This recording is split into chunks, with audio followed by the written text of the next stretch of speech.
गंगा के किनारे एक वन में एक खरगोश रहता था। उसके 3 मित्र थे, बंदर, सियार और ऊद बिलाव। चारों ही मित्र दानवीर बनना चाहते थे। एक दिन बातचीत के क्रम में उन्होंने उपोषद के दिन परम दान का निर्णय लिया, क्योंकि उस दिन के दान का संपूर्ण फल प्राप्त होता है।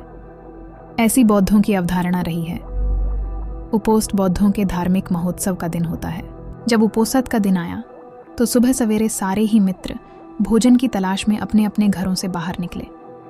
घूमते हुए ऊद बिलाव की नज़र जब गंगा तट पर रखी 7 लोहित मछलियों पर पड़ ढी तो वह उन्हें अपने घर ले आया।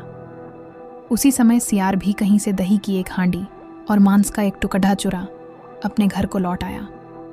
उछलता कूदता बंदर भी किसी बाग से पके आम का गुच्छा तुड्डा अपने घर ले आया। तीनों मित्रों ने उन्हीं वस्तुओं को दान में देने का संकल्प लिया, किंतु उनका चौथा मित्र खरगोश तो कोई साधारण प्राणी नहीं था।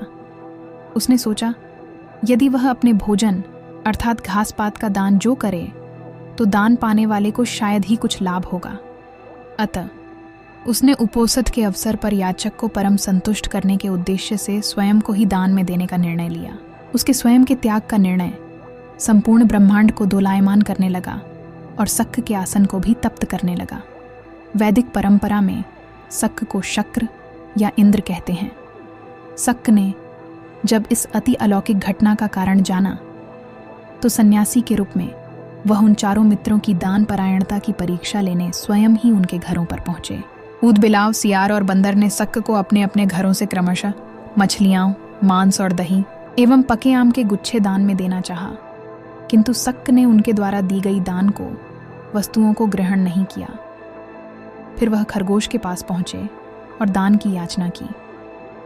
खरगोश ने दान के उपयुक्त अवसर को जान याचक को अपने संपूर्ण शरीर के मांस को अंगीठी में सेंक कर देने का प्रस्ताव रखा। जब अंगीठी जलाई गई तो उसने 3 बार अपने रोमों को झटका ताकि उसके रोमों में बसे छोटे जीव आग में न जल जाएं।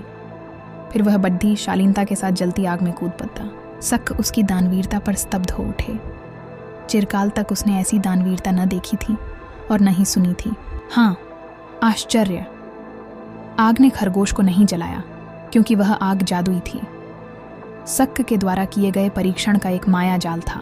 सम्मोहित शक्र ने तब खरगोश का प्रशस्ति गान किया और चांद के ही एक पर्वत को अपने हाथों से मसल चांद पर खरगोश का निशान बना दिया और कहा, जब तक इस चांद पर खरगोश का निशान रहेगा तब तक हे खरगोश, जगत तुम्हारी दान वीरता को याद रखेगा।